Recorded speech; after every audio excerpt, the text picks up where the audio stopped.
विद्या स्वादिष्ट किचनमध्ये आपले स्वागत आहे। आज मी तुम्हाला तूर डाळीचे वरण दाखवणार आहे।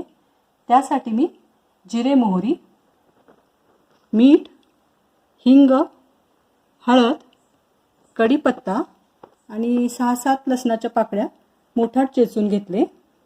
कोथिंबीर बारीक चिरून घेतलेली आहे।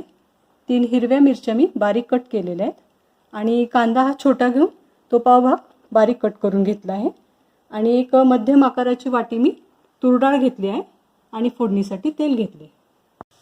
धुतलेल्या डाळीत आता आपण पाणी ओतूयात आणि मी इथे 1.5 ग्लास पाणी ओतते आणि छानपैकी असं आता आपण डाळ शिजवून घेऊयात आणि थोडंसं तेल आपण ओतूयात।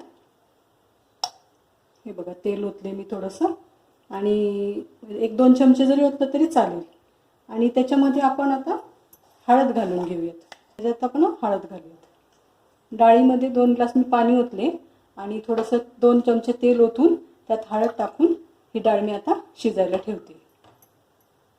शिजलेली डाळ मी आता घोटणीने घोटून घेते। हे बघा अशा पद्धतीने एकदम बारीक घोटून घ्यायचं।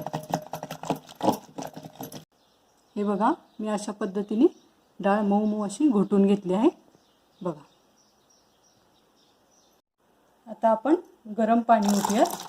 आपल्याला जेवढं पाणी लागेल तेवढं आपण ओतून घ्या। आता मी ह्यात जिरे मोहरी घालते।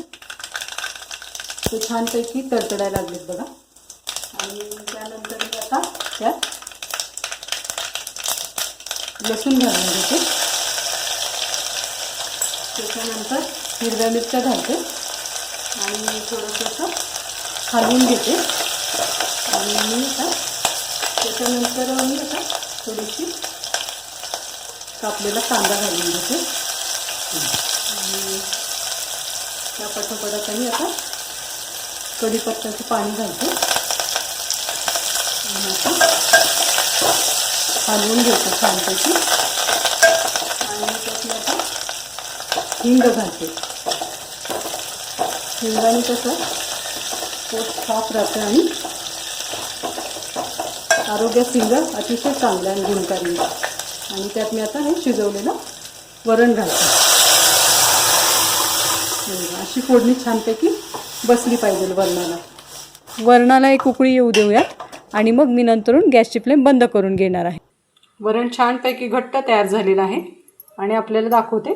हे बघा असं घट्ट करून घेतलेलं आहे वरण मी।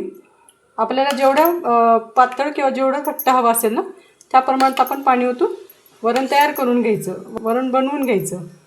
मी अशा पद्धतीने वरण बनवलेलं आहे। घट्टच वरण केलेलं आहे जरा आणि आपण भातासोबत खाऊ शकतो। याची चव अतिशय अप्रतिम लागते आणि त्याहीपेक्षा आपण जर वर तूप सोडून खाल्लं ना हे वरण तर छान लागते। अजून त्याची चव द्विगुणित होते आणि सर्व वयोगटातील लोकांना आपण देऊ शकतो।